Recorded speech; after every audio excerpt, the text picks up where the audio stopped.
संखुवा सभाको माधिमा एकै परिवारका 6 जनाको हत्या आरोपमा छिमेकी आफन्त पक्राउ। हत्यामा प्रयोग भएको रड र रगतले लतपतिको कमिज फेला। प्रदेशकै एकमात्र सरुवा तथा संक्रामक रोग अस्पताल पोखरामा कर्मचारी अभाव। कोरोना संक्रमितको उपचार प्रभावित।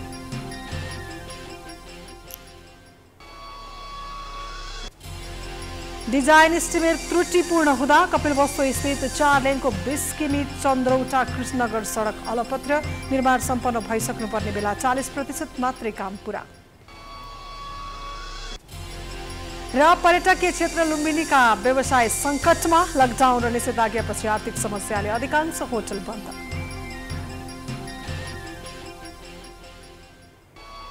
आजको प्रदेश समाचार सुरु गरौं। प्रदेश 1 को संखुवा सभामा भएको कार्की परिवारको हत्यामा संलग्नको आरोपमा एकजना पक्राउ परेको सम्बन्धी समाचारबाट। संखुवा सभाको माधिमा एकै परिवारका 6 जनाको हत्यामा संलग्न रहेको आरोपमा एकजना युवक पक्राउ परेका छन्। हत्या आरोपमा शनिबार बिहान प्रहरीले छिमेकी 26 वर्षीय लोकबहादुर कार्कीलाई पक्राउ गरेको हो। पक्राउ परेका युवक मृतकका भतिजो नाता पर्ने हुन्। आइतबार सार्वजनिक गर्ने तयारी गरेको प्रहरीले हत्या आरोपी कार्कीको पुरै परिचय भने खुलाएको छैन। तर उनको मानसिक अवस्था कमजोर रहेको र केही समयदेखि औषधि खाइरहेको प्रहरीले बताएको छ। हत्यामा प्रयोग भएको रड भेटिएपछि छिमेकी युवक शङ्काको घेरामा परेका थिए। घरभित्र रगत लागेको सर्ट भेटिएपछि प्रहरीले उनलाई पक्राउ गरेको हो। पक्राउ परेका व्यक्तिको सर्टमा लागेको रगत र मृतकको DNA परीक्षणपछि सार्वजनिक गरिने प्रहरीले बताएको छ। संखुवा सभाको मादी नगरपालिका 1 खोला गाउँका एकै परिवारका 6 जनाको सोमबार बिहान सामूहिक हत्या भएको थियो। स्थानीय तेजबहादुर कार्कीको परिवारका सदस्यको धारिलो हतियार प्रयोग गरी हत्या गरिएको थियो। 58 वर्षीय तेजबहादुर कार्की, उनकी आमा 80 वर्षीय पार्वता कार्की, श्रीमती 56 वर्षीय मनमाया कार्की, 28 वर्षीय बुहारी रञ्जना कार्की, 10 वर्षीय नाति दीपक कार्की र 5 वर्षीय नातिनी गोमा कार्कीको हत्या भएको थियो।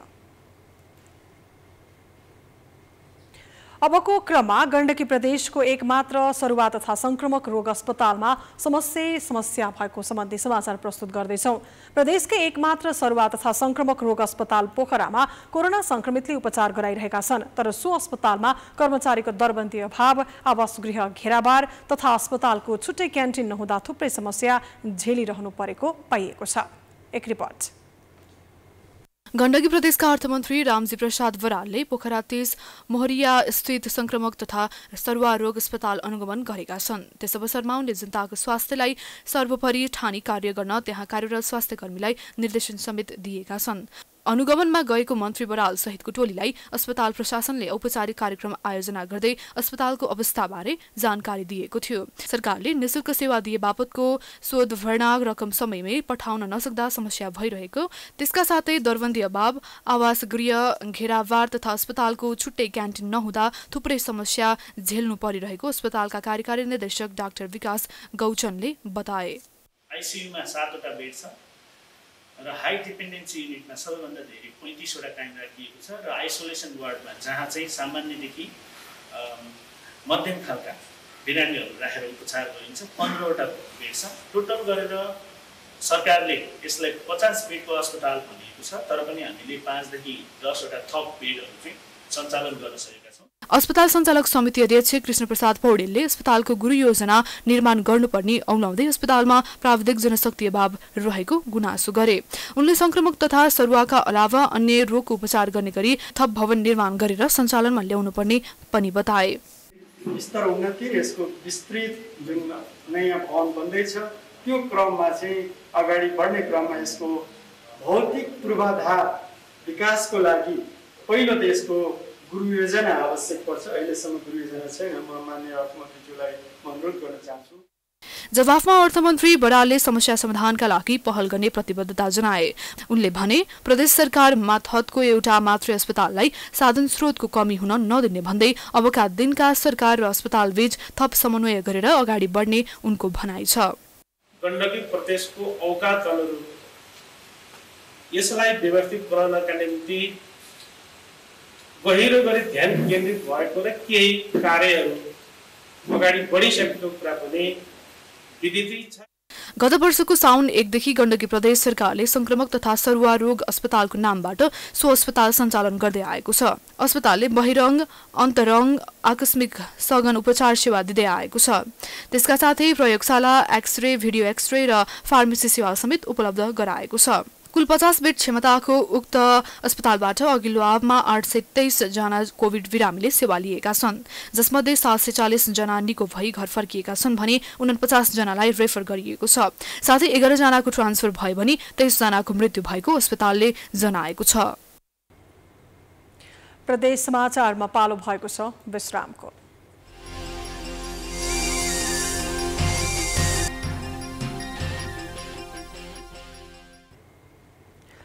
विश्रामपछि प्रदेश समाचारमा फेरि पनि स्वागत छ। अब लुम्बिनी प्रदेशमा रहेको चन्द्रौटा कृष्णनगर सडक अलपत्र परेको समाचार प्रस्तुत गर्दैछौँ। डिजाइन एस्टिमेट त्रुटिपूर्ण हुँदा कपिलवस्तु स्थित 4 लेनको 20 किलोमिटर चन्द्रौटा कृष्णनगर सडक अलपत्र परेको छ। निर्माण सम्पन्न भइसक्नुपर्ने बेला 40% मात्रै काम पूरा भएको छ। एक रिपोर्ट। सिल्ट मेटेरियल टेस्ट जेवी काठमाडौँले डिजाइन एस्टिमेट सहित डिपिआर बनाएको थियो। त्यस अनुसार काम गर्दा ठेक्का रकममा 47% वृद्धि हुने भएपछि समस्या भयो। भारत सरकारसँग सस्तो ब्याजमा ऋण लिई बनाउन लागि सडकको लागत बढेपछि डिजाइन एस्टिमेट पुनरावलोकन गरेर स्वीकृति लिन 1 वर्ष बढी लाग्यो। लागत घटाउन योजनामा रहेको 8 किलोमिटर शहरी सडक र नालीको काम नगरिने भएको छ। डिभाइडर बनाउन इटाको सट्टा कङ्क्रिट प्रयोग गरिने भएको छ। यो घरभित्र बिचराहरू बस्ने जुन छन् नि हाम्रा, यिनका घरभित्र तपाईँको 3 तल्ला तपाईँ पछाडि गएर पनि हेर्नुहोस् त्यहाँ कोठामा यति बाक्लो धुलो जमेको हुन्छ। सबभन्दा गाह्रो भनेको सास फेर्नलाई हामीलाई एकदम गाह्रो भइरहेको छ। यो ठेकदारसँग मैले बारम्बार कुरा राखिसकेँ। मैले बाबु यो पानी हाल्न लगाउनुहोस्, आज बिहान 2 पटक पानी हाल्न लगाइदिनुहोस् भन्दा हुन्छ गरौँला भन्छ। अहिलेसम्म त्यो कार्यान्वयन मैले आएको छैन। वार्ड अध्यक्षलाई पनि मैले यो कुरा राखिसकेको छु। उहाँले पनि हुन्छ, मैले पनि कुरा राखेको छु, टेर्दैन बाबु के भनौँ भन्छन्। समयमै बाटो सम्पन्न नहुँदा यात्रुले शास्ति खेप्नु परेको छ। गर्मीमा धुलाम्मे र वर्षामा हिलाम्मे हुने गरेको छ। ठाउँ ठाउँमा खाल्टाखुल्टी बनेका छन्। स्ल्याब कल्भर्ट बनाइएको ठाउँमा ठुल्ठुला खाल्टाखुल्टी परेका छन्। वर्षाले खाल्डोमा पानी जमेर हिलाम्मे बनेको छ। भारतसँग सम्पर्क जोडिएको बाटो हुँदा भारतबाट आउने मालवाहक ट्रक लरीलाई गाह्रो भइरहेको छ। हिलाम्मे बाटोमा मालवाहक ट्रक आउजाउ गर्दा बाटो धसिएर ठुल्ठुला खाल्टो बनेको हो। कतिपय गाडी हिलो र खाल्डोमा अड्किने गरेका छन्। यसले दुर्घटनाको जोखिम उत्तिकै बढाएको छ। सवारी साधनमा 25 मिनट लाग्ने बाटोमा 1 घण्टा लाग्छ। ठेका भएको लगभग 2 वर्ष बितिसक्दा पनि जुन हिसाबले काम गर्नुपर्ने थियो, जुन गतिमा काम गर्नुपर्ने थियो, त्यो गतिमा यो ठेकेदारले काम गरिदिए छैन। त्यसबाट धेरै शास्ति भएछ। एकदम धुलो एकदम उडिराखेको छ। व्यापार एकदम धाराशाही भएछ, चौपट भएछ। 3 वर्षको म्याद रहेछ। त्यो 3 वर्षभित्रै सकाउने कोसिस गर्नु, नत्र यो कृष्णनगर, यो चन्द्रौटा जुन बजार छ यो अस्तव्यस्त हुन्छ। भ्याट बाहेक 80 करोडमा दिनेशचन्द्र कालिका जेवीले बाटो बनाउने सम्झौता गरेको थियो। डिजाइन एस्टिमेट गलत हुँदा 47% बढेको लागत योजना संशोधन गरेर 12%मा झारिएको छ। 21 मिटर चौडा बाटोमा 14 मिटर कालोपत्रे हुन्छ। समस्याहरू चाहिँ सबै सुल्झिसकेको छ। तैपनि अझै पनि गभर्मेन्ट अफ इन्डियाबाट चाहिँ एप्रुभल हुनु चाहिँ बाँकी रहेको कारणले हाम्रो कतिपय पैसा अझै पनि काम गरिसक्यो, तर पैसा नपाएको, क्यास फ्लो चाहिँ नभएर इन्डियन गभर्मेन्टले एप्रुभ नगरेका कारणले गर्दाखेरि क्यास फ्लो अझै पनि हुन नसकेको छ। त्यो हामीले चाहिँ त्यसको लागि इन्डियन गभर्मेन्टले यो डकुमेन्ट चाहिन्छ भन्ने कुरा चाहिँ हामीले यहाँबाट पठाइरहेको उसको रेस्पोन्स गरिरहेको छौँ। छिटै होला भन्ने आशा छ। नेपालको कालिका र भारतको दिनेशचन्द्र कन्स्ट्रक्सन मिलेर काम गरिरहेका छन्। 1 वर्ष समय थपेर 2079 असारमा सम्पन्न गर्ने लक्ष्य लिएको छ। सीमामै सटेर भारतीय ब्रोडगेज रेलको सेवा हुँदा नेपालको भारत आवत गर्ने प्रमुख गन्तव्यको केन्द्र कृष्णनगर हो। प्राइम टाइम्स टेलिभिजनका लागि कपिलवस्तुबाट अनिल मालीको रिपोर्ट। अब लागौं प्रदेश 2 मा रहेको उच्च अदालत जनकपुरका न्यायाधीश र कर्मचारीहरू कोरोना संक्रमित भएको समाचारतर्फ। राजविराज स्थित उच्च अदालत जनकपुर राजविराज इजलासका न्यायाधीश र कर्मचारी संक्रमित हुन थालेपछि शुक्रबारदेखि सेवा सङ्कुचन गरिएको छ। अघिल्लो दिन बिहिबार उक्त अदालतका 1 न्यायाधीश र 1 जना शाखा अधिकृतमा कोरोना संक्रमण पुष्टि भएपछि शुक्रबारदेखि 1 असोजसम्मका लागि अदालतबाट सम्पादित हुने दैनिक कार्य सङ्कुचन गरिएको सो अदालतले जनाएको हो। 2 जना संक्रमित हुनुका साथै अन्य केही न्यायाधीश र कर्मचारीमा समेत कोरोनासँग मिल्दोजुल्दो लक्षण देखिन थालेपछि सतर्कताका लागि सेवा प्रवाहमा केही कटौती गरिएको हो। अब असोज 1 सम्म प्रतिदिन बढीमा 10 वटासम्म रिट निवेदन दर्ता तथा प्रारम्भिक सुनवाई हुनेछ। यस्तै प्रतिदिन 10 वटासम्म थुनुवा सम्बन्धी बेरितका निवेदन दर्ता र सुनवाई तथा 10 वटासम्म मात्र पुनरावेदन दर्ता हुनेछ। यसैगरी बन्दे प्रत्यक्षीकरण, मुद्दा फिर्ता निवेदन र मिलापत्रको दर्ता तथा सुनवाई पनि प्रतिदिन 10 वटासम्म मात्र हुने व्यवस्था मिलाइएको छ। उच्च सावधानी अपनाउँदै पनि अकस्मात न्यायाधीश र कर्मचारी गरी 2 जना संक्रमित हुनु र अन्य केहीमा समेत कोरोनासँग मिल्दोजुल्दो लक्षण देखिन थालेपछि सेवा प्रवाहमा केही कटौती गरिएको छ।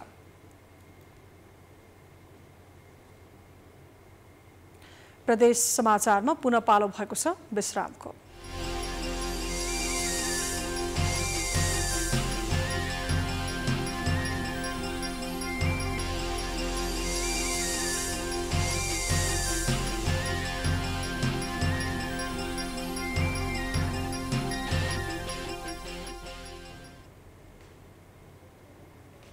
विश्रामपछि प्रदेश समाचारमा फेरि पनि स्वागत छ। अब पर्यटकीय क्षेत्र लुम्बिनीमा पर्यटन व्यवसाय सङ्कटमा परेको प्रसङ्ग। पर्यटकीय क्षेत्र लुम्बिनी अहिले सुनसान बनेको छ। कोरोना महामारीका कारण त्यहाँको पर्यटन व्यवसाय सुस्ताएको हो। संक्रमणका कारण अधिकांश होटल बन्द छन् भने केही सञ्चालन भएका होटलहरू पनि होटल छोडेर जान बाध्य छन्। पर्यटकीय क्षेत्र लुम्बिनीका पर्यटन व्यवसायहरू धरापमा परेका छन्। ऐतिहासिक र सांस्कृतिक महत्त्वको लुम्बिनीमा साना ठुला गरी 75 होटलहरू छन्। अहिले 3 वटा होटल निर्माणाधीन अवस्थामा छन्। कोरोनाको असरले लामो समय बन्द गर्नु परेपछि केही व्यवसायीले होटल नै बिक्री गरेका छन्। पर्यटनसँग जोडिएका होटल, ट्राभल एजेन्सी तथा अन्य साना व्यवसाय समेत प्रभावित भएका छन्।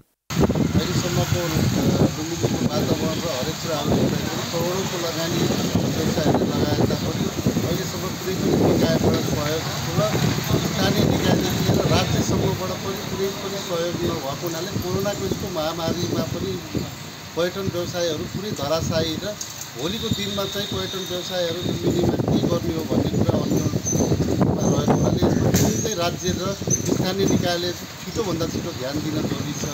पर्यटन क्षेत्र समस्यामा पर्दा पनि कुनै पनि तहको सरकारले चासो नदिएको सरकारवालाहरूको गुनासो छ।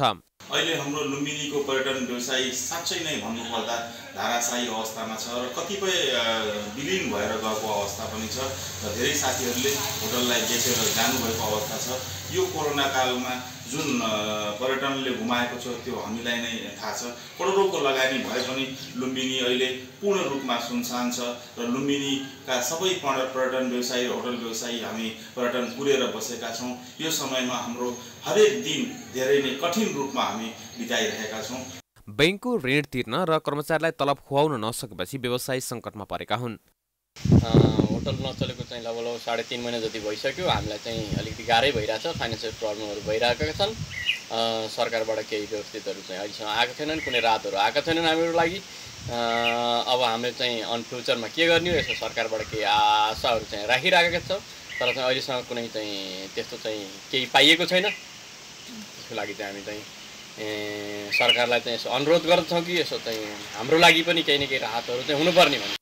लुम्बिनी नेपालमा सबैभन्दा धेरै स्वदेशी तथा विदेशी पर्यटकले अवलोकन गर्ने पर्यटकीय स्थल पनि हो। होटल व्यवसायहरूले पनि राम्रो आम्दानी गरिरहेका थिए, तर अहिले सङ्कट उत्पन्न भएको छ। प्राइम टाइम्स टेलिभिजनका लागि कपिल वस्तुबाट गुलाम अलीको रिपोर्ट।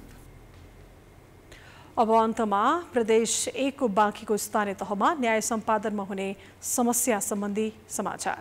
बाँकीको डुडुवा गाउँपालिकामा स्थानीय तहमा हुने झगडाका लागि लगायतका समस्या गाउँपालिकामै समाधान गर्ने गरिएको छ।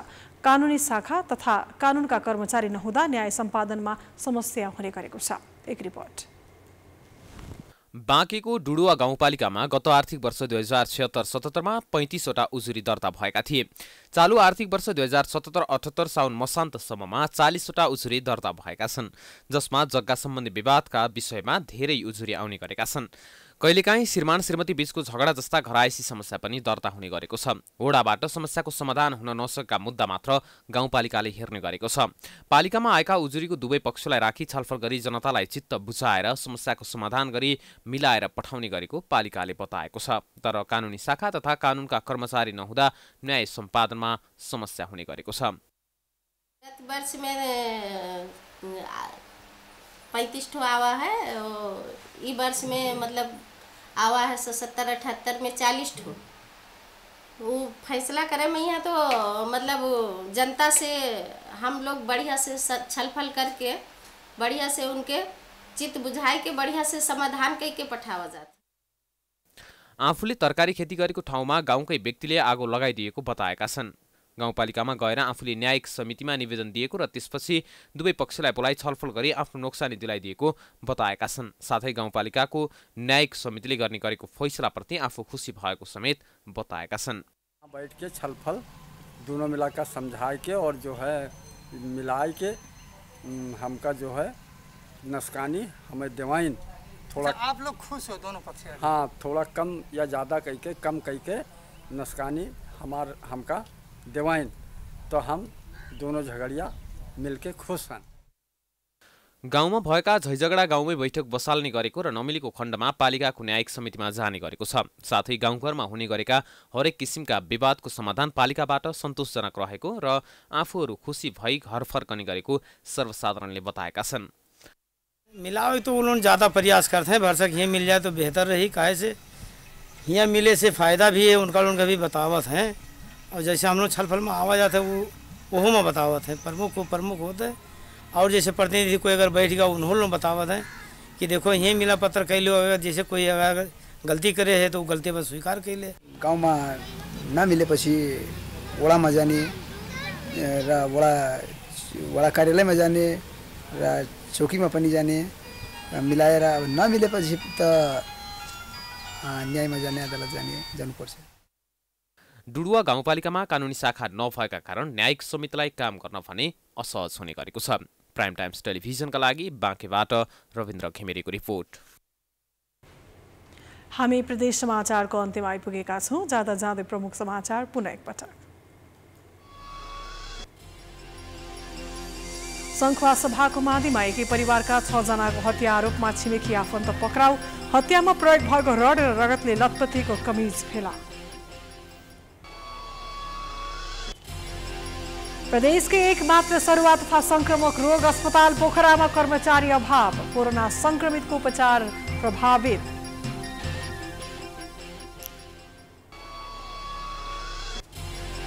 डिजाइन एस्टिमेट त्रुटिपूर्ण हुँदा कपिलवस्तु स्थित 4 लेनको 20 किमी चन्द्रौटा कृष्णनगर सडक अलपत्र। निर्माण सम्पन्न भइसक्नुपर्ने बेला 40% मात्रै काम पूरा। र पर्यटकीय क्षेत्र लुम्बिनीका व्यवसाय संकटमा। लकडाउन र निषेधाज्ञापछि आर्थिक समस्याले अधिकांश होटल बन्द।